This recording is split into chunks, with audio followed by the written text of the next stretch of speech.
In Poland, one man sent out almost 2,000 resumes during 3 years of searching. Newsweek calls him Grzegorz Nożownik, but that is a pseudonym. He described his job search as a social experiment and material for a book, 300 interviews and only 4 that he considered substantive. 2 were conducted by experienced managers and 2 by the owners of the companies. The rest seemed more interested in whether he had a sense of humor than whether he could actually do the job. What does asking someone what color they are actually tell you in real life? Forget all the theories built around that question. Grzegorz was asked what color he was, what he would take with him to a desert island, and what first came to mind when he heard the word shoelace. After those 3 years, he said, "If I had actually needed a job, I would have fallen into depression. For years we have heard 2 claims at once. Companies say they cannot find people to work, while candidates answer that they can't find any work at all. If both sides are talking about the same job market, how can both claims be true? This is happening in a country with one of Europe's lowest unemployment rates. Imagine losing your job. You start by searching in your profession, then lower your expectations each week until you think, fine, I will take a job for a while.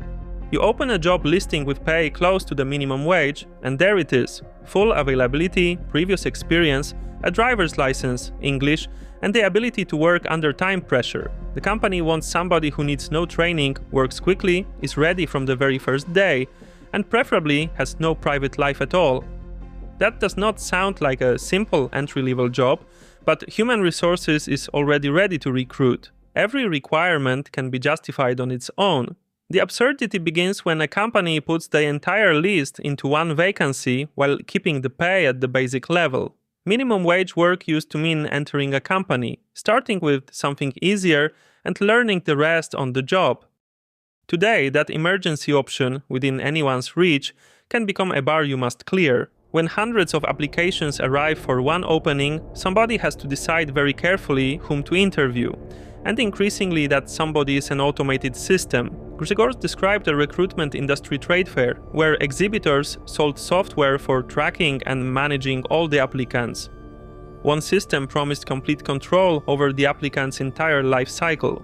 Another presented recruitment as a garden, selecting the seeds, growth, development, and finally, withering, the moment when the employee should be dismissed. The gardening metaphor sounds funny until you realize that we are the used-up plant the system orders people to throw away and replace with another one. The recruitment process was never designed to uncover some completely hidden potential inside a candidate. It is simply meant to screen people as quickly as possible. Companies stop asking whether someone could learn the job and increasingly ask whether that person can already do it. That distinction matters because after sending a resume, you usually hear silence. Nobody tells the candidate exactly what skill or requirement was missing. At most, you receive a template message saying, "We are very sorry, not this time." That is not really useful feedback. The problem might have been your skills, your salary expectations being too high, or even those expectations being too low. You start filling in the silence yourself. You tell yourself that you must be too weak or not good enough, while the company may not even have opened your resume at all. And here is the next problem. The system was supposed to reduce the overall cost of recruitment, but that cost did not disappear. Part of that cost was simply shifted on to the candidate. You fill out the forms, attend the interviews, and complete unpaid test assignments. Sometimes you take a day off work or travel to another city. The recruiter gets paid for this, you do not. Forbes described Piotr's story. He had almost 20 years of experience and applied for a senior analyst position at a large multinational company. After completing 3 stages, he learned that the company had frozen recruitment completely. Fine, that happens.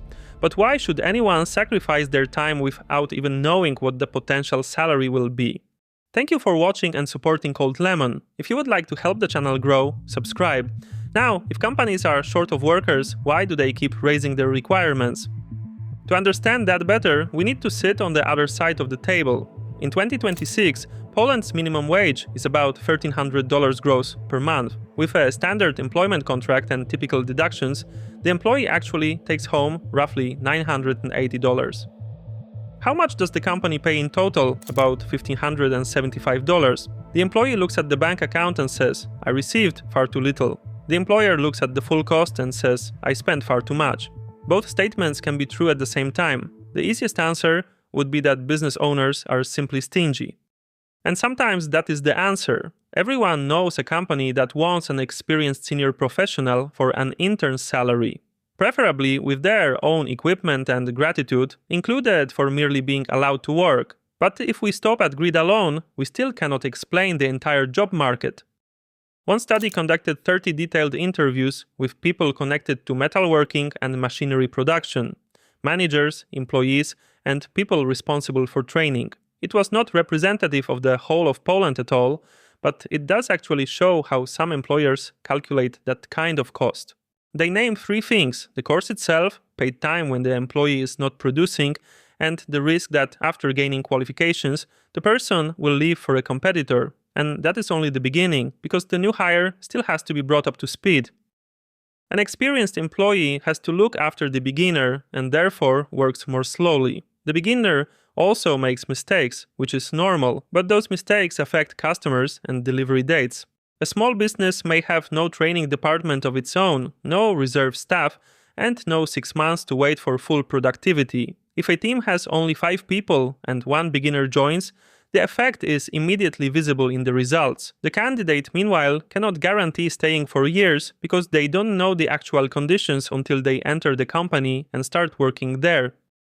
Employers can also promise the moon just to lure someone in. Every new employee is a financial bet for the company.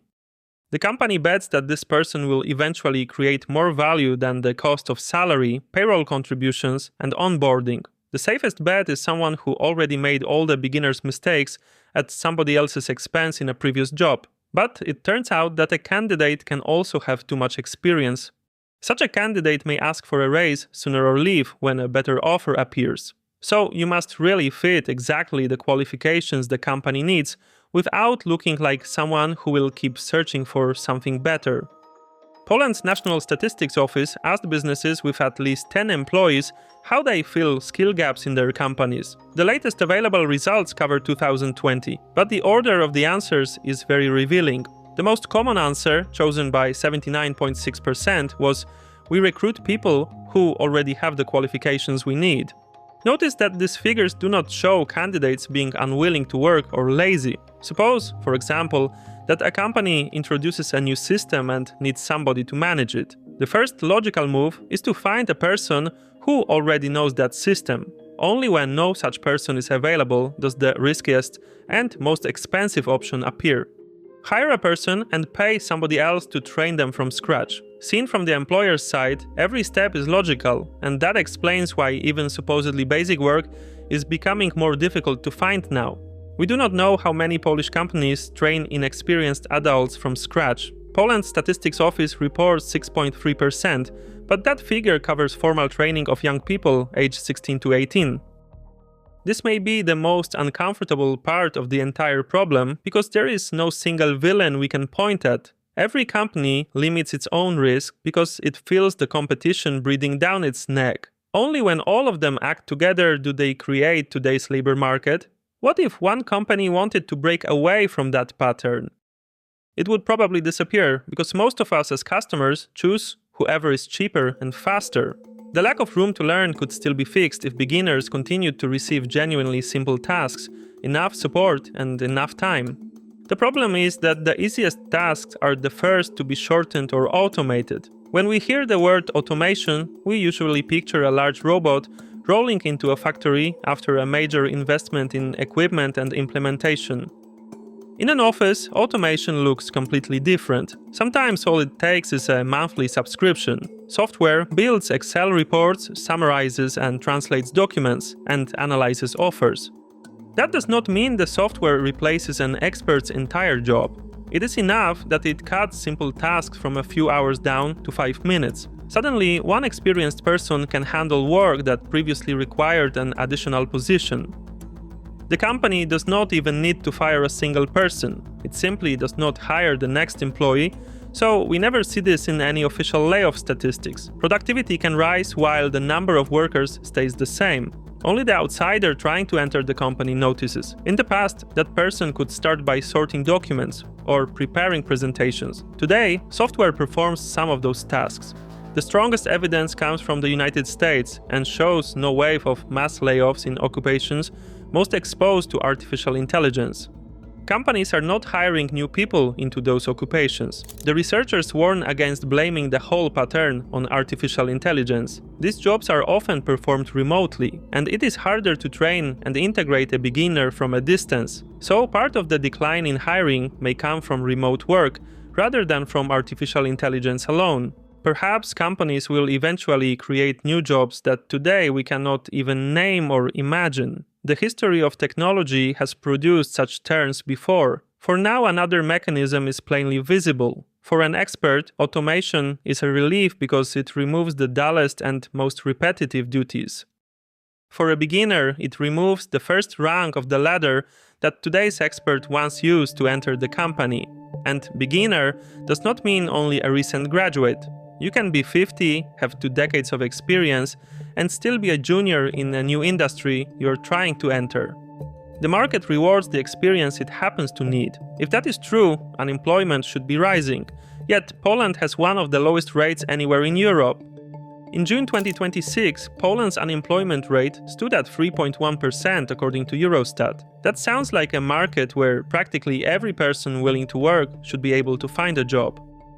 In the first quarter, Poland's Statistics Office counted about 100,000 vacancies. That sounds like a lot, but they represented less than 1% of all jobs. According to Eurostat, only one European Union country had a lower vacancy rate: Romania. To make this more visual, imagine a room containing exactly 100 chairs. Almost everybody is already sitting in one, and that is Poland's low unemployment. But only one single chair remains empty, and that is the low vacancy rate. People who are already seated may not understand the problem, because from their personal point of view, the entire situation looks stable. But to a person only now entering that same room, it looks as though there is simply no place left to sit. Both sides are telling the truth when they look only from their personal perspective. Of course, workers have never had any guarantee. Finding a job has always required some luck, personal connections, or accepting conditions worse than expected. The difference today is that all three of those forces operate at the same time. If a company wants to minimize every risk, it will pick and choose among candidates. With so few genuine vacancies, it can afford to be selective. We are short of workers may be true, but that statement needs one crucial addition. The shortage is not of people willing to work, it is of people trained by a competitor to perform that exact job. Somebody who accepts the pay and can ideally begin immediately, with no onboarding. And merely having a chair tells us nothing about whether the person sitting there is comfortable. Official statistics show that most people have jobs, but nobody asks whether they are satisfied with those jobs, can continue developing, afford their monthly rent, or save any money at all. When somebody at work treats you badly, do you feel that you can walk away without your entire life collapsing? Good companies and good positions certainly do exist. We are discussing how difficult it has become to enter them. Having any job and having one that lets you build a normal life are two different things. Consider someone taking home $980. Rent for a studio apartment in Warsaw is almost $815. Then add the utilities. Where's the money for food, transportation, medicine, or taking care of your health? Someone may say that when you earn minimum wage, you do not rent a studio in Warsaw. Instead, you rent a room for roughly $410 to $490. Fine, but in that case, a full-time job does not even allow you to live independently in your own home. You could also move to a smaller city where entire apartments are considerably cheaper. That assumes, of course, that you already have enough savings to pay for the move and enough time to find another job. But here, you can fall into another trap because cheaper apartments are often found where the local job market is much smaller. In Warsaw, the problem may be that you simply cannot afford the cost of living. In a smaller town, you may have nowhere to submit your resume. Many people work, pay all their bills on time, and appear financially stable for most of the year. The problem arrives when the washing machine suddenly breaks, or they need to pay for private dental care. If your monthly budget ends at exactly zero, every unexpected expense becomes another serious problem. Now imagine that on top of this, you hate your job, your boss treats you badly, you have no chance of a raise, and for months you have already been thinking about finally leaving. In theory, you can always leave your job, but what will happen to you afterward? In Poland, finding a new job recently took an average of 4.5 months in total. Not everyone went without income that whole time, because many searched before quitting, and 4.5 months was only the average. People between 50 and 64 spent an average of 9 long months looking for a new position. In the very same study, only 15% of all employees actually changed their employer at all. People want to develop, but at the same time they do not want to fight through another entire recruitment process, a probation period, and the serious risk that the new job may be worse than the previous one. Low turnover does not necessarily mean that everyone loves their job. Sometimes it means that a familiar problem feels safer than several months of uncertainty. From the outside, that choice may look like a lack of courage. From the inside, it can be a rational calculation. And here, the mechanism comes full circle. Companies want experienced specialists, but no company wants to give tomorrow's specialists their first chance to begin. If nobody wants to pay the full cost of that crucial first stage, it is no surprise that after a few years, we hear there are not enough workers, automatically followed by nobody wants to work anymore. The company sees hundreds of applications, but very few people it can hire immediately. The candidate sees hundreds of listings, but very few positions they can realistically enter and learn. Between the job listing and actual employment, an entire obstacle course has grown that unemployment statistics cannot show. Share your experience in the comments, because this is a difficult topic and it will be good to look at it from different perspectives. Take care, see you later. 9 days before the elections, a politician is shot. The court determined that the killer silenced him for what he said about immigrants. 2.5 years later, history repeats itself. Click the thumbnail and see how the decision to bring in temporary workers changed the Netherlands for several generations. This is called Lemon. Thank you for watching, and I will see you in a moment.